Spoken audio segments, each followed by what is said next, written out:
ہے. حضور نے فرمایا قیامت تک میری امت کی اکثریت جھوٹ پر اکٹھی ہو سکتی نہیں ہے, گناہ پر اکٹھی نہیں ہو سکتی, گناہ پر اکٹھی نہیں ہو سکتی. میری جمہور, میری امت کی اکثریت ہمیشہ سچ پر رہے گی, کبھی بدی پر, گناہ پر اکٹھی نہیں ہو سکتی. آج دیکھا جائے کہ جمہور مسلمان کدھر جانا چاہتے ہیں؟ جو 54 ممالک ہیں یا 1 ارب سے زیادہ جو مسلمان اس وقت دنیا میں موجود ہیں, ان سے پوچھا جائے کہ تم گنبد خضرا کے مکی کی طرف جانا چاہتے ہو یا دنیا کی کسی طاقت کے آگے سر جھکانا چاہتے ہو, تو ان کا جواب کیا ہوگا؟ وہ کہیں گے ہم گنبد خضرا کے مکی کی طرف جانا چاہتے ہیں, ہم اللہ کے سامنے سر جھکانا چاہتے ہیں, ہم کسی غیر کے سامنے سر نہیں جھکانا چاہتے. اس سے امام شافعی علیہ رحمت نے فرمایا, جب کسی نے پوچھا نا امام شافعی علیہ رحمت سے کہ اجماع کی کیا دلیل ہے کہ امت اجماع کر سکتی ہے, یعنی کسی مسئلے پر اکٹھی ہو سکتی ہے, کیا قرآن میں اس کی دلیل ہے؟ تو امام شافعی نے فرمایا میں نے اس غرض سے 300 مرتبہ قرآن مجید پڑھا. کتنی مرتبہ؟ یہ دلیل تلاش کرنے کے لیے, پتہ نہیں ویسے کتنی بار پڑھا ہوگا زندگی میں, صرف یہ دلیل ڈھونڈنے کے لیے فرماتے ہیں میں نے 300 مرتبہ قرآن مجید کی تلاوت کی, اور میں آ کر اس سورہ النساء کی آیت نمبر 115 پر رک جاتا تھا کہ اجماع پر یہ سب سے بڑی دلیل ہے کہ جو شخص وجدت غیر سبیل المؤمنین, کہ مومنین کا جو راستہ ہے کہ اجماع کا راستہ ہے, یعنی مسلمان جس پر مجتمع ہو جائیں, اکٹھے ہو جائیں, اس مسئلے کے خلاف نہیں کیا جا سکتا. یہ 2 باتیں اللہ فرماتا ہے جب کوئی بندہ مومنین کے راستے کو چھوڑ کر کسی اور کی طرف جاتا ہے, مولئی ما تولا, پھر ہم اسے اسی کی طرف پھیر دیتے ہیں جس طرف وہ جاتا ہے. پھر اللہ اس کا رخ ادھر ہی پھیر دیتا ہے.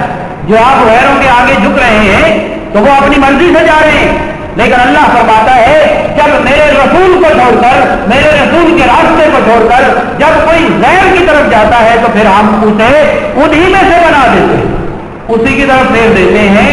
اور فرمایا وَنُصْلِهِ جہنم, اور پھر آخر میں اسے جہنم کا ایندھن بنا دیتے ہیں, اسے جہنم میں ڈال دیتے ہیں.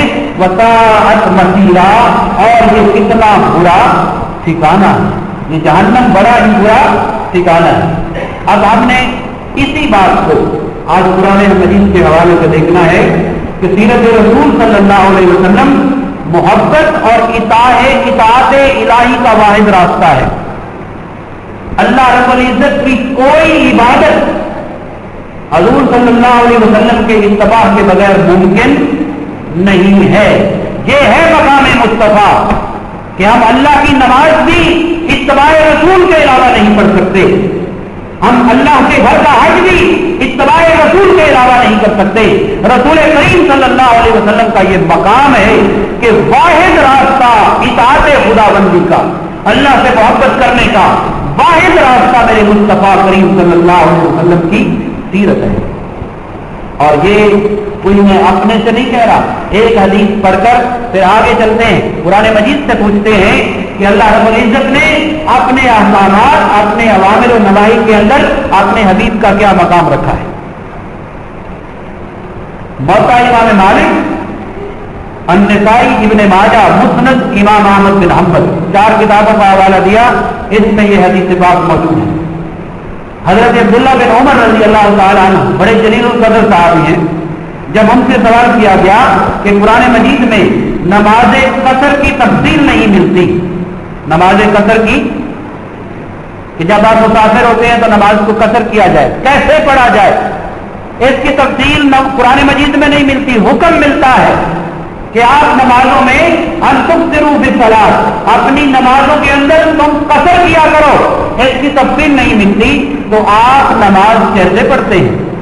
آپ نماز, بولے آپ نماز کیسے پڑھتے ہیں؟ دوسری نماز بھی کیسے پڑھتے ہیں؟ اس کی تفصیل ملتی ہے جی.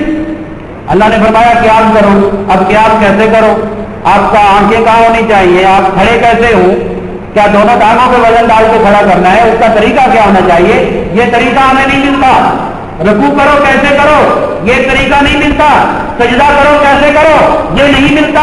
تشہد کہاں سے مل گیا, سلام کہنا کہاں سے مل گیا, کیا آپ کہاں تک پڑھنا ہے, सलात, नमाज पढ़ो। अरे तो सबसे बड़ी मेरे रब की इबादत है नमाज, सबसे बड़ी इबादत नमाज है, वो भी सुन्नत मुस्तफा के बगैर अदा नहीं हो सकती, एक सजदा नहीं हो सकता। तो जब सहाबा ने ये पूछा कि नमाज कैसे अदा करें, तो मेरे मुस्तफा ने फरमाया सल्लू कमा रहे तो मुंह नहीं मुसल्ली, जैसे मुझे नमाज पढ़ते देखते हो वैसे नमाज पढ़ा करो, जैसे मुझे नमाज पढ़ते देखते हो वैसे नमाज पढ़ा करो। तो मैं बात हजरत अब्दुल्लाह बिन उमर रजी अल्लाह तआला अन्हुमा की कर रहा था। पूछा कि नमाज कसर कैसे पढ़ते हो, तो आपने फरमाया 4 ये किताबें मैंने बता दिया हदीस की, तर्जुमा सिर्फ आपके सामने रख रहा हूं। फरमाया बस अल्लाह ने हमारी तरफ हजरत मोहम्मद सल्लल्लाहु अलैहि वसल्लम को मबूस फरमाया, अल्लाह ने हमारी तरफ अपने महबूब को मबूस कर दिया, हमें उनको हमारे लिए रसूल बनाकर भेज दिया, और हम कुछ नहीं जानते।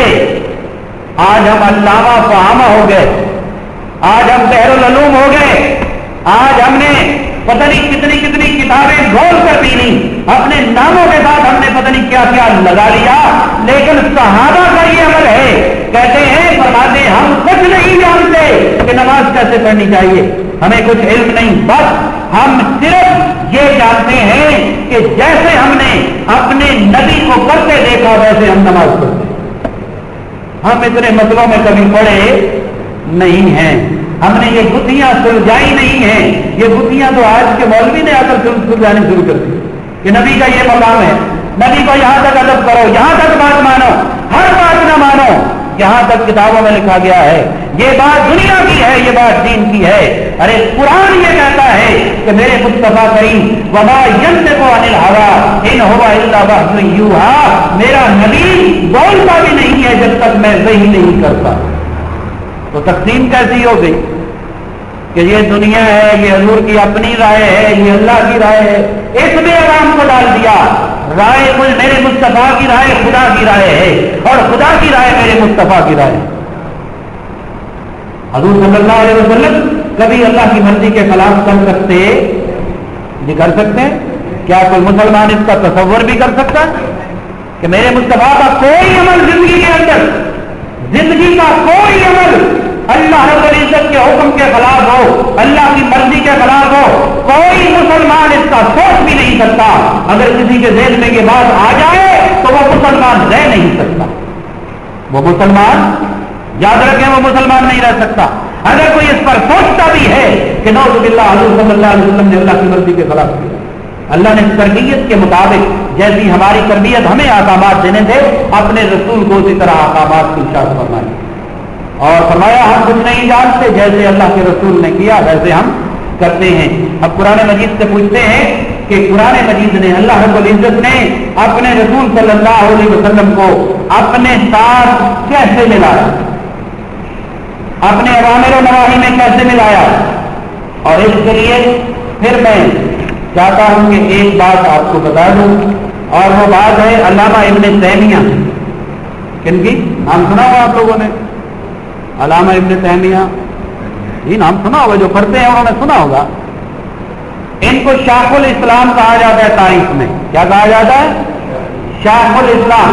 हजूर सल्लल्लाहु अलैहि वसल्लम के वालिदैन करीमैन के ईमान के कायल नहीं थे, फिर भी इन्हें शाख इस्लाम कहा जाता है, शाखुल इस्लाम कहा जाता है।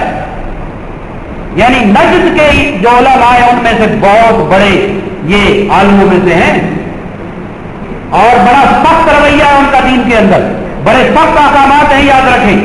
मैं उनका हवाला दे रहा हूं, अस्सारिमुल मसलूल, ये उसकी किताब है, सफा नंबर 41 के ऊपर लिखते हैं, फिर तर्जुमा के अरबी में किताब है। अल्लाह ताला ने अपने अवामिर और नवाही, अवामिर और नवाही का तो मतलब आता है ना, अमर की जमा अवामिर और नहीं की जमा नवाही, यानी अल्लाह ने जो अपने अहकामात दिए हैं वो अमर हैं या नहीं है। दो ही सूरतें हो सकती है ना, या किसी काम के करने का हुक्म दिया है या किसी काम से मना किया है। अपने अवामिर और नवाही और अखबार और बयान में हजूर सल्लल्लाहु अलैहि वसल्लम को अल्लाह ने अपने ही मकाम पर खड़ा किया है। बात समझ आ गई? यानी अवामिर और नवाही में जो अल्लाह रब्बुल इज्जत के हुक्म की शिद्दत है, जो अहमियत है, वही शिद्दत और अहमियत हुक्म मुस्तफा की। وہی شدت اور اہمیت شریعت کے اندر حکم مصطفیٰ کی ہے. لہذا